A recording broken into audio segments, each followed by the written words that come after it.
esto, en esta primera tarde, en un ratito, les vamos a contar algunas recomendaciones para limpiar la casa, de qué manera, consejos de seguridad, dónde ir frente a reclamos y denuncias, así que quédense con nosotros. Bueno, ahora presentamos nuevamente a nuestro invitado y le agradecemos su presencia. Bueno, muchísimos temas para hablar, pero primero una reflexión, ¿no?, acerca de todo lo que está sucediendo. Recién compartíamos un informe con el capítulo completo de lo que sucedía desde la madrugada de ayer. La primera reflexión es expresar nuestra solidaridad con todos los damnificados. Recién veíamos imágenes muy dolorosas de Julio de La Plata. En la ciudad de Buenos Aires hay 350.000 Julios o situaciones parecidas que han perdido todo o casi todo, ni que hablar con esta situación en la provincia de Buenos Aires. Así que cabe en primer término expresar de todo corazón nuestra solidaridad. De hecho, nuestros compañeros de militancia están trabajando en el acopio de elementos que son indispensables para socorrer a las familias que han sido afectadas por este tremendo temporal. Hay muchos factores que inciden en esto. Una cosa es lo que pasa en Ciudad de Buenos Aires, otra cosa es lo que pasa en la Ciudad de La Plata. Los bajos recursos no ayudan, sino que al contrario hacen que uno se sienta absolutamente vulnerable cuando pasa de todo en la vida y más aún catástrofes como esta. Vamos a la Ciudad de Buenos Aires, donde usted es legislador, y vamos a hablar de responsabilidades.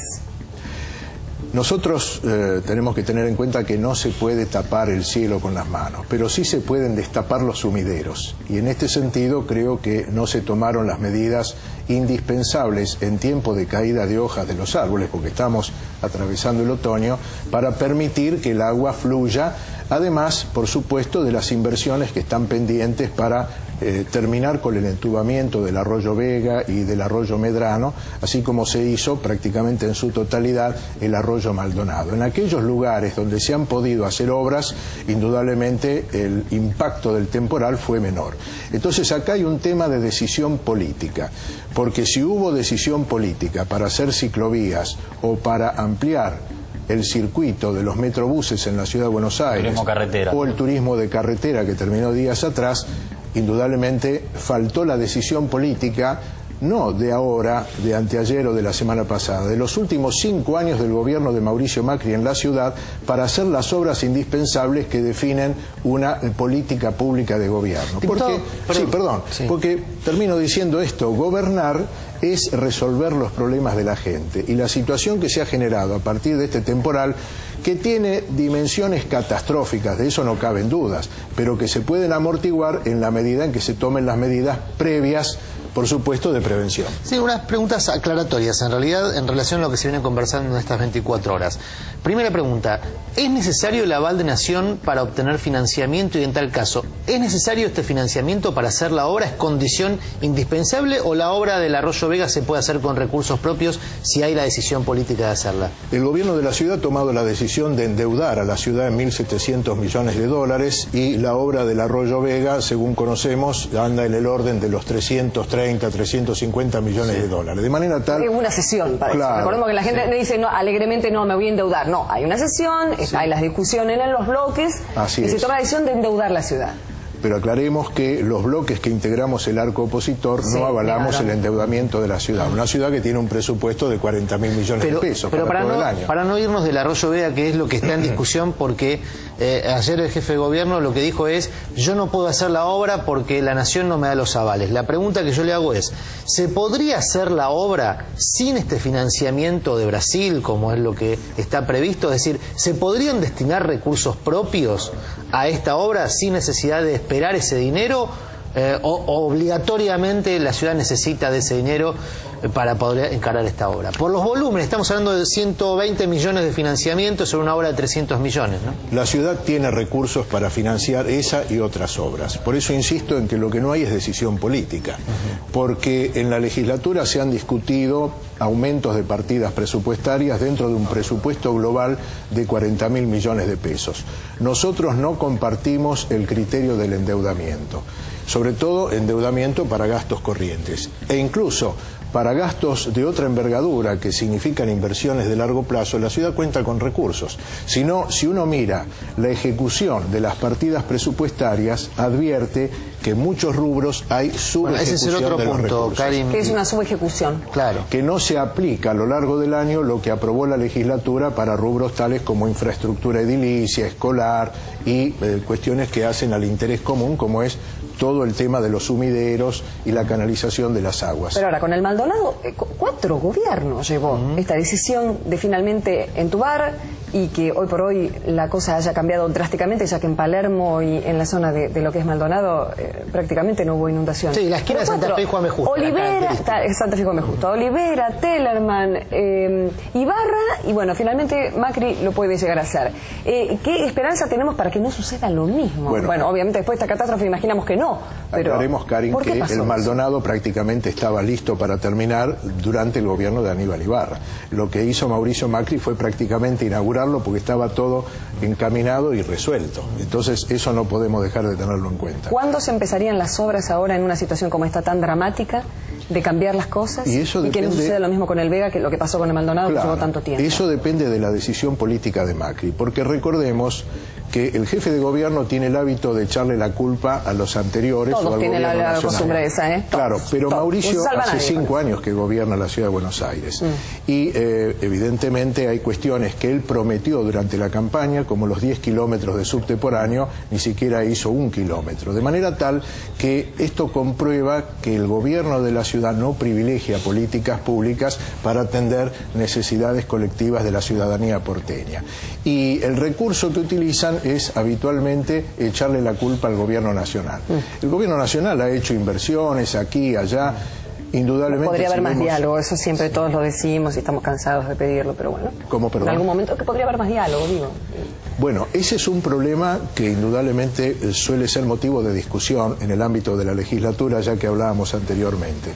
En el arco opositor nosotros tenemos una actitud constructiva, pero tengamos en cuenta, y sobre todo para los televidentes, que hay 60 diputados en la ciudad, en la legislatura porteña, de los cuales 26 pertenecen al partido de gobierno, al macrismo. Nosotros, el bloque del cual formo parte, somos 3 diputados y no es fácil a veces lograr el consenso, pero en aquellos casos en los que hemos logrado consenso, por ejemplo, a fines del año pasado, sí, en el conjunto, 56 votos a favor de una ley que preservaba las empresas recuperadas bajo la forma cooperativa, el gobierno de Mauricio Macri lo vetó. Sí. Cuando nosotros acordamos por mayoría de votos, 31 sobre 60, el protocolo para instrumentar el aborto no punible en consonancia con lo que estableció la Corte Suprema de Justicia, el gobierno de Mauricio Macri lo vetó. Perdón, diputado, perdón que lo interrumpa, es muy importante lo que está diciendo, pero no me quiero ir del tema del Vega y de la obra de infraestructura, porque es lo que hoy, me imagino, urge a las personas que están viendo y tiene el agua en la casa todavía. Sí, sí. Entonces, retomo el tema del dinero o de la asignación de recursos. 300 millones de dólares para cualquiera de nosotros es una fortuna. Indudablemente. ¿Sí? Ahora, en términos de presupuesto de una ciudad como la de Buenos Aires, ¿cuánto representa 300 millones de dólares? Son, haciendo un cálculo rápido, 1.500 millones de pesos, más o menos. Está muy bien, así como en ejemplo, claro, ¿qué saldría o en comparación con otro...? Exacto, un ejemplo que tengo en la cabeza son los 1.900 millones de pesos que va a costar este año la Policía Metropolitana. Por ejemplo. ¿Sí? 1.900 millones de pesos para la Policía Metropolitana, 1.500 costaría toda la obra del Vega. Más o menos. Aproximadamente. ¿En qué otras cosas usted advierte que sí se invierten recursos y que le retasea esos recursos a una obra que se revela tan importante como la del Arroyo Vega? Bueno, hay rubros en donde no solo no hay subejecución, sino que se ejecuta más de lo previsto, como es el caso de publicidad de las actividades del gobierno porteño. Uno ve carteles amarillos por todos lados, entre otras cosas, eso tiene un costo. Y como ya dijimos anteriormente, el tema de las ciclovías, la extensión de la red del Metrobús, todo eso indudablemente impacta sobre la movilidad de los porteños y de todos los habitantes del conurbano bonaerense que llegan a la ciudad de Buenos Aires, significa erogación de recursos. Esto lo hemos discutido mucho en la legislatura. Aclaremos que a pesar de la buena voluntad que podamos tener quienes tenemos otras opiniones, otras propuestas alternativas, la relación de fuerzas que se da hoy al interior de la legislatura porteña no nos permite avanzar con propuestas diferentes. Sí, legislador, la verdad que se banalizó un poco el tema, pero para mí hay un sustrato cierto, ¿no?, que tiene que ver con esta ausencia tan mentada del jefe de gobierno porteño que, sin ir más lejos, tardó 6 horas en dar una conferencia de prensa y tratar de contar un poco los motivos. Digo, ¿a usted qué le despierta esa ausencia que me parece que, digo, el sustrato que tiene detrás es cierto desamparo que crea en la sociedad porteña, ¿no? Sí, hay una sensación de desamparo. En esto yo quiero subrayar lo que ha dicho también mi colega diputado nacional Carlos Heller, que es el titular del partido al que yo pertenezco, en el sentido de que todo el mundo tiene derecho a tomarse las vacaciones, máxime en esta época del año. El que no se puede tomar vacaciones es el Estado. El Estado tiene responsabilidades de cuidar a la población, a la ciudadanía y, a través de políticas públicas, resolver con previsión justamente situaciones como las que se pueden crear. Y con esto no quiero decir que se podía evitar absolutamente todo, pero sí disminuir el daño. Ahora, eso, disminuir el daño. Las obras llevan tiempo, el plan hidráulico que tiene 15 años es hora de que sea revisado. Usted tiene un pasado como cooperativista notable, mamado esa actividad y presente, por cierto, perdón, que está muy bien la corrección. Para mí la cooperativa es como un ejemplo de unión de personas frente a una necesidad común y lo más democrático que puedo yo entender en un grupo de gente que se pone de acuerdo para llevar una cooperativa adelante es algo notable. ¿Qué se puede hacer hoy por hoy desde su partido, desde sus decisiones en la legislatura, para llevar este espíritu comunitario a gente que le está pasando esto? ¿Qué se tendría que votar? ¿Leyes más de alto impacto en caso de emergencias, por ejemplo? ¿Qué tendría que haber en cada comuna? ¿Hay algo al respecto que tenga referencia con esto de enfrentar una tragedia de estas características con una acción de choque un poco más clara de lo que hay ahora, que no hay? Muy buena pregunta, Karin. Yo le diría lo siguiente. En primer lugar, las comunas deberían tener mayor respaldo del Ejecutivo porteño para cumplir cabalmente con el objetivo para el cual fueron creadas, que es una forma de acercar el gobierno a los vecinos. Para eso fueron creadas. Para eso fueron creadas. Lo que pasa que carecen de recursos suficientes para un funcionamiento adecuado. El gobierno de la ciudad, para compensar o limitar el funcionamiento de las comunas, creó las unidades de acción comunitaria, con lo cual está poniéndole un freno a la aplicación de la ley, algo que recientemente también fue planteado a nivel de la justicia, y trasladando lo que es el espíritu de la cooperación a una situación de emergencia, el fundamento es la solidaridad, la ayuda mutua y el esfuerzo propio. Que de hecho es lo que está viendo hoy. Claro, de hecho hay muchas organizaciones sociales, fuerzas políticas, ONGs que se están moviendo tratando de acercar el colchón, la manta, el agua mineral, la leche condensada, lo que fuera, para mitigar la situación dramática que están atravesando miles de compatriotas aquí en la ciudad. Y a su vez hay que tener en cuenta para las consecuencias ulteriores que mucha de esta gente, como Julio, que ha quedado virtualmente desamparado, a través de la acción común con otros vecinos, con otros ciudadanos, de pronto pueden encontrar la forma de acceder en forma mancomunada al consumo de bienes indispensables para la vida cotidiana en condiciones más ventajosas. Estamos hablando de una forma de cooperación elemental para acceder a compras comunitarias. Claro, pero ya se tiene. Ya mismo y de inmediato. Así que ahora, es la sociedad civil que no reemplaza al Estado, sino que articula con el Estado. Que articula con el Estado. Karin hacía referencia. Yo hasta hace 2 años fui presidente de la Confederación Cooperativa de la República Argentina. Tuve el honor de estar al frente de la entidad.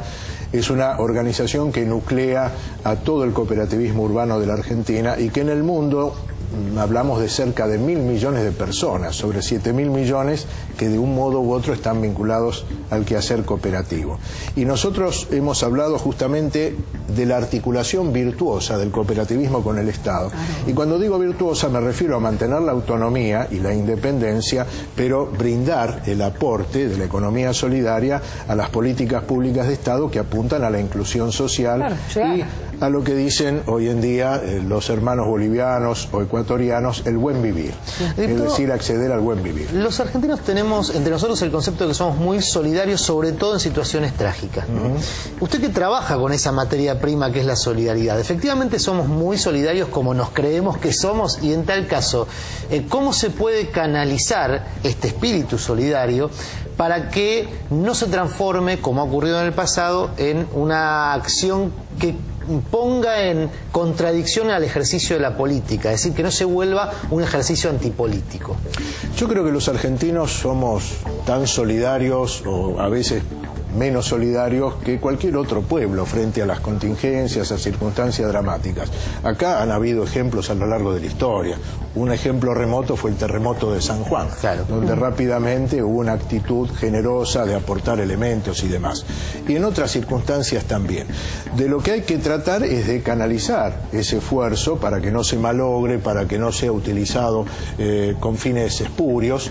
Y en este sentido creo que la buena organización que pueden brindar, por ejemplo, las comunas, que son más próximas a la vida cotidiana de los ciudadanos que el Estado porteño, que indudablemente mantiene una distancia. Yo creo que el tema de las comunas hay que subrayarlo mucho sin perjuicio de la responsabilidad que le compete al Ejecutivo y su elenco. Y yo no hago hincapié en la ausencia de Macri o de Rodríguez Larreta. Insisto en la necesidad de que haya un Estado presente en forma permanente, más allá de que tal o cual funcionario se tome la licencia que corresponda. Ahora, cuando Mauricio dice que tiene que descansar, la pregunta inevitable que viene a continuación es ¿descansar de qué? Ay, sí, a mí, ¿sabes qué? A mí me gustaría mucho hablar con gente del PRO, de hecho lo vamos a hacer. Quiero darle equilibrio a esta situación y lógicamente hay muchas de las obras que se llevan a cabo en la Ciudad de Buenos Aires que son necesarias. Bueno, sería si uno votara a alguien o deja de votar, pero está en el gobierno que no hace cosas necesarias. Lógicamente que todo tiene su prioridad desde algún punto de vista. Lo que tiene que tener prioridad por sobre todas las cosas es la vida. Y acá se está jugando la vida porque esto va a volver a pasar. Porque lo dicen los meteorólogos, porque las cosas han cambiado, porque la ciudad ha cambiado, porque cambia constantemente y porque uno se siente demasiado abandonado. Así es. Entonces, bueno, ya hablaremos en algún momento con demás legisladores, pero le quiero agradecer muy especialmente, le agradecemos toda su presencia acá. Yo soy el agradecido y buena suerte en el canal, Cari. Bueno, muchísimas gracias, muy amable. Señores, hacemos una nueva pausa. Sí, y tenemos más móvil, estamos en La Plata. Exactamente, también contamos con nuestra unidad móvil desde la